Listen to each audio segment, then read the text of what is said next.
Hello student. In the previous class we had started with a different unit, but we are going to pause that unit for now and we are going to start the sixth unit, statistical inference. In first PUC we studied the concept of population and sample. Let us recall them once. The totality of units under consideration is called population. Now example, if there is one town XYZ, okay, and in that town imagine there are almost 1 lakh people, and we have to find the average age of the 1 lakh people staying in this town XYZ. Now if you go to see practically, asking the age of 1 lakh people, manually going to each person and asking them the age and making a data and then calculating the average is going to be little difficult and very tedious to calculate so many numbers. So rather than that, we could take some random 100 people from this town XYZ among this 1 lakh people, and then we'll take the age of this 100 people and then we'll calculate the average age. So this would be little bit more simpler than calculating the age of the 1 lakh people. So here the 1 lakh people of this town XYZ is the population. And if we take 100 people from this 1 lakh people, that is 100 people, then that will be called as a sample. So here the definition, the totality of units under consideration is called population. It may be finite or infinite.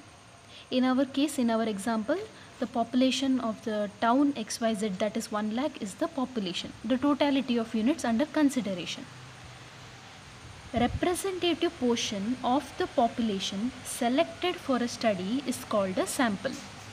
So now we are taking a representative portion from this population, that is we are taking 100 representative people from this population in order to calculate the average age.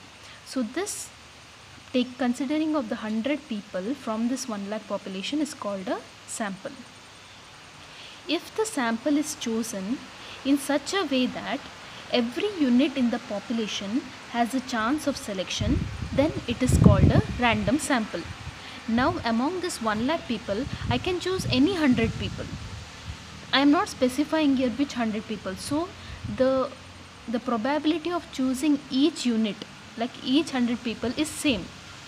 So that's why it is called random sample.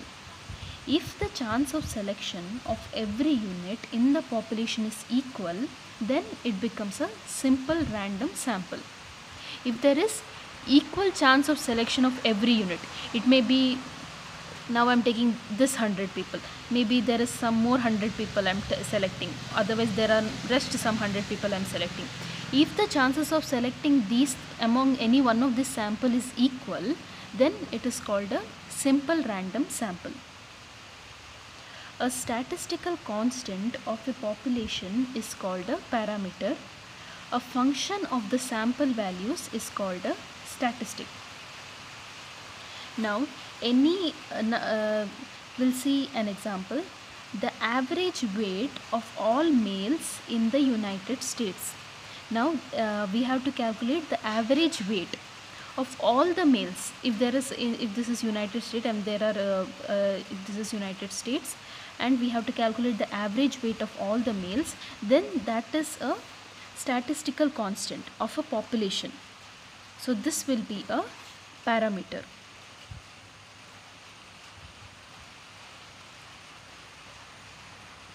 See the next example. The average height of 100 cats in the state of California. Now this is California, and from this, in California there are n number of cats. There are many, like you can say there are some 3 lakhs, 4 lakhs or some 7 lakhs number of cats. From that we are just taking some 100 cats. The average height of 100 cats in the state of California we are calculating. So the California cats, the full cats, are the population, and from those cats I am just taking the 100 cats. So I am just taking a sample.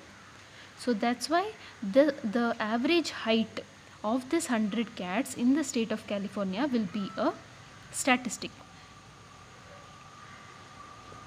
Whereas in this first example, we are taking the average height of all the males in the United States. We are not taking like some 100 males or some 10 males, nothing. We are taking the average of all the men. So that will be a parameter. If you are taking any constant when it comes to a sample, then it will be a statistic. The population mean and population standard deviation sigma of a variable are example of parameter. Now if we have to calculate the mean, if there is a now town XYZ, it has say 1 lakh people, and if we have to calculate the average mean of the mean, that is nu, and if we have to calculate the standard deviation, that is sigma of this population, then that is going to be a parameter. It is going to be an example of parameter. The sample mean x bar and sample standard deviation s are example of a statistic. Imagine if I am taking 100 people from this 1 lakh people of the town XYZ, and if I am calculating the mean of this sample x bar and the standard deviation s of this sample 100 people, then these two are example of a statistic. Whereas if I am calculating the population mean and standard deviation of the population, then these are example of a parameter. Thus, mean and standard deviation of weight of students of a college are parameter. So if there are, if I am calculating the mean and standard deviation of weights of students of a college. Now we are taking the weights of students of college, weights of students in a college, everyone's weight we are taking, and we are calculating the mean and standard deviation. So that will be an example of parameter. Whereas mean and standard deviation of weights of 50 randomly selected students of this college are statistic. In this example here, we are taking the weights of all the students, whereas in this we are taking just 50 random selected student, and then we are calculating the mean and standard deviation. So that will be an example of a statistic. I hope till now you have understood the difference between the parameter statistic and population and sample. In case of attributes, the population proportion denoted by capital P is a parameter, and a sample proportion denoted by small p is a statistic. Thus, now proportion of vegetarians in a city is a parameter. We are taking the proportion of vegetarians in the city. We are taking in a city how many vegetarians are there. We are taking a proportion of all the vegetarians in a city. So that will be a parameter. Whereas proportion of vegetarians in a random selection of 100 families from this city is a statistic. We are taking a sample here. We are taking 100 families. We are taking then the proportion of the vegetarians from this 100 families from the city. Then that will be a statistic. The set of all admissible values of a parameter is called a parameter space. The set of all samples of same size that can be drawn from a population is called a sample space. So these are the few topics which we had already studied in first PUC. So in order to learn more on this chapter, we'll have to know this basic knowledge on population, sample, then random sample, what is simple random sample, then what is a parameter and what is a statistic. You go through some examples, then you'll get a clear idea, and then parameter space, sample space, and what the proportion thing. So we'll discuss next topic in the next video. Thank you.